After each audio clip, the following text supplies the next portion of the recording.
Hello everyone! Welcome back to my YouTube channel. Ayan, mag-reaction na naman tayo kasi meron tayong time na konti ngayon. Alright, so matagal na ang impeachment trial at syempre, lagi akong nanonood kay mapa-live or hindi na siya live pero nanonood pa rin naman ako. Ito, ang observation ko lang, gusto ko sanang bigay ng opinion about Attorney Ligutan versus Narvasa and also Attorney Luis Tro versus Binluan. Pero wala akong time, busy. So ngayon, ang bibigyan natin ng reaction or opinion ay tungkol sa kay Attorney Ferrer at Attorney Nirigla, Attorney Kapunan. Nawawala na rin ng respeto, di ba? Tayo na nag-opinion ay nawawala na din tayo ng respeto sa mga taong ganon. Alright, so, ano ba ang bibigyan natin ng opinion? Ang bibigyan natin ng opinion itong sinasabi ng mga taga-kabila, taga-kakampwet, kakamnyelo at kakamvangag na si Attorney Ferrer ay para lang daw siyang nag-UGT sa impeachment trial. So, in the first place, excuse me, si Attorney Ferrer ay merong 15 years of experience sa kanyang field of expertise na walang iba kundi ang taxation. So, kung marunong kayo sa taxation, alam niyo yun. Kami, nung nag-aaral kami, meron kaming taxation pero one term lang yun. Para basic lang. And sinabi pa ng iba na ano daw siya, parang bata, parang apo, na ano yung boses, pati mukha, nilait, ganun. Nang lalait, guys. Kala niyo kung sino naman na magaganda. Yung mga pangit din naman yung mga nagsasabi. At saka mga trolls, at saka mga nakalak yung nagsasabi. So, paano natin kilalanin ang dalawang abogado na to? Si Attorney Ferrer ay galing siya ng Davao at isa siyang litigator.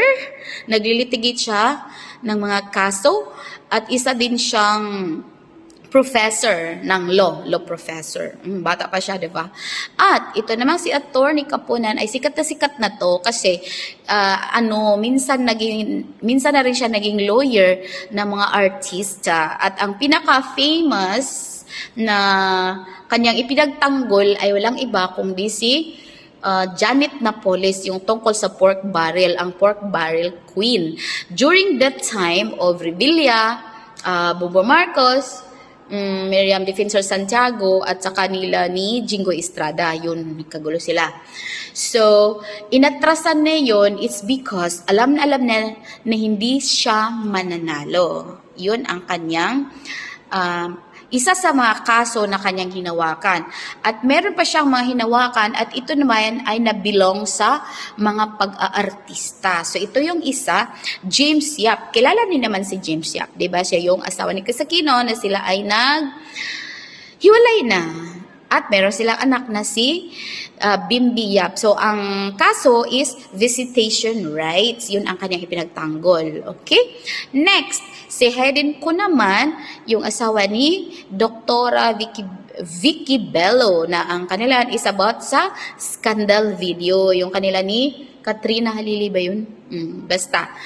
Videos, sex scandal video. And then, ang isa pa ay si Atong Ang, yung tungkol sa Sabongero case na until now, parang wala pang napatunayan. So, based sa example, based sa mga cases na hinawakan ni Attorney Regla, wala pa siyang kaso about tax, corporate tax. No major corporate tax case for Attorney Regla Kapunan. Wala na rin akong respeto, walang ya. Okay. Next, tingnan naman natin kay Attorney Ferrer. Ano ba ang kanyang mga field of expertise at ano ang kanyang nirepresent na nanalo sila or hindi nanalo. Okay. 1. Ang client niya ay ang Mighty Corporation. Ang Mighty Corporation ay isinuplong.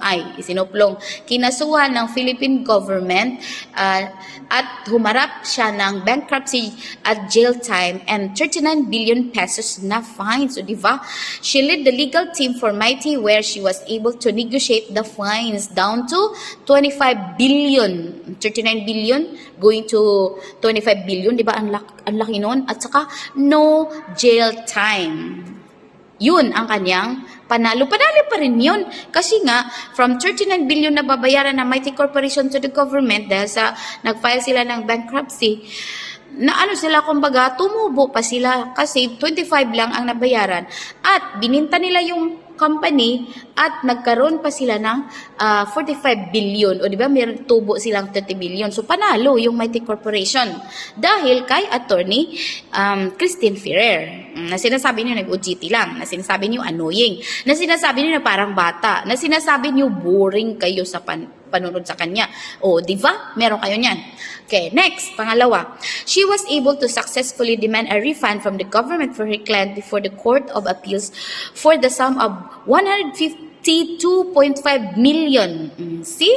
Ang laki, di ba? So, remember, ang kalaban mo ay gobyerno, laging gobyerno. Pero, nalulusutan niyan. Pero, naipapanalo niyan. So, ganyan. The successfully reclaiming 152.5 million in cash directly from the state solidifies a tax lawyer's elite status. Tapos sasabihin nag-OJT lang. Sino kaya ang nag-OJT? Si Attorney Kapunan or si Attorney Ferrer? So nasa sayo kung sino, bahala kayo. Kasi nga meron tayong iba't ibang opinion. Ako, gusto ko si Attorney Ferrer dahil syempre makabipisara ako. Ba kayo, gusto nyo si Attorney Kapunan kasi nga makavangag kayo. So yun lang. Thank you. Maraming salamat sa mga nanonood sa akin at sa mga nag-subscribe. Maraming salamat sa inyong lahat. Bye-bye.